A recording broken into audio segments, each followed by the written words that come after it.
Hello, welcome in the second episode of building Sixth Motion Simulator. In the first part episode we completed the mechanical assembly of the simulator. Since then I have managed to install most of the equipment that will be used with the motion platform. The main changes so far include mounting the monitors and the racing seat, as well as installing the complete sim racing setup, wheel, pedals, handbrake and shifter.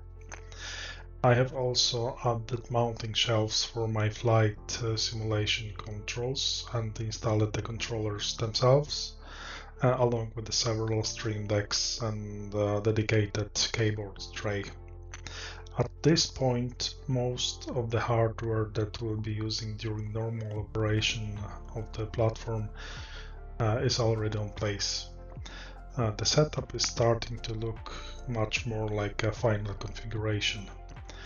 Now it's time to look inside the electronic cabinet and see what actually makes this platform move. At the first glance it may look complicated, but once you understand the signal flow, the whole system is surprisingly straightforward. So let's break it down step by step. Starting from the left, we can see the power supply section with its wiring for the entire system. It includes a residual current device, a circuit breaker, and an EMI filter. It can also monitor both the platform's instantaneous power consumption and its total energy usage. With this much power available, safety becomes extremely important. Every actuator can be stopped immediately using the emergency stop button. Inside the electrical cabinet you will find also servo drives with its wiring like motor power cables, control signal cables, and encoder cables. Each servo motor has its own dedicated servo drive. Think of the servo drive as an amplifier. It receives pulses and turning directions from the Thanos controller, amplifies them and uses that to control the motors. The servo drives also monitor faults as overload, overcurrent, and communications errors.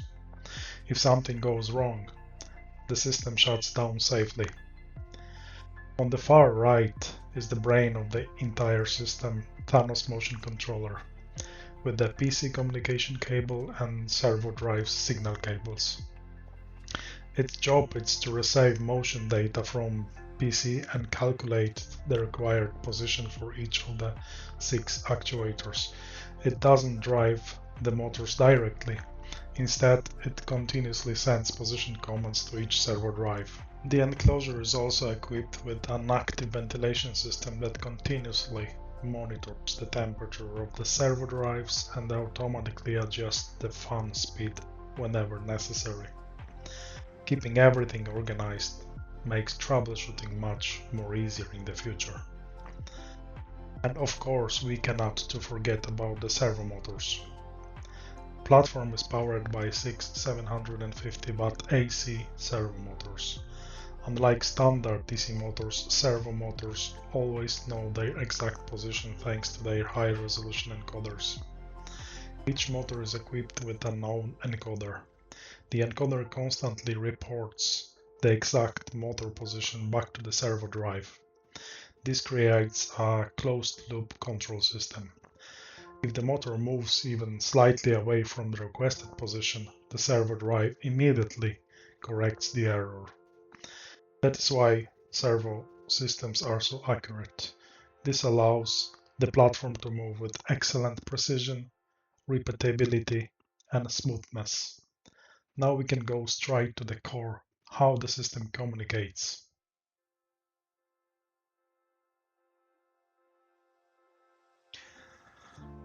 We need a PC with installed our simulators, for example, Assetto Corsa or Microsoft Flight Simulator or any other sim we want to use.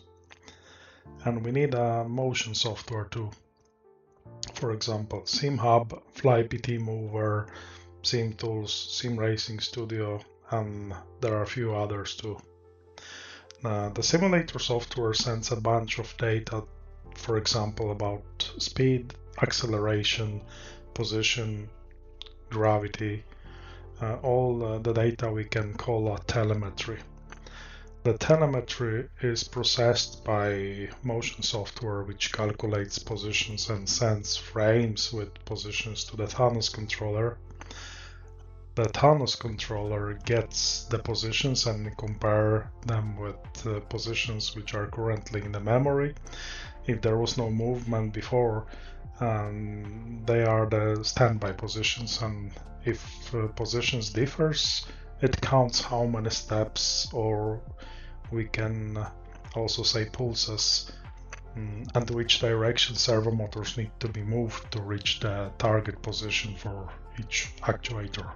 The servo drives receive those commands, and finally, the motors move the platform.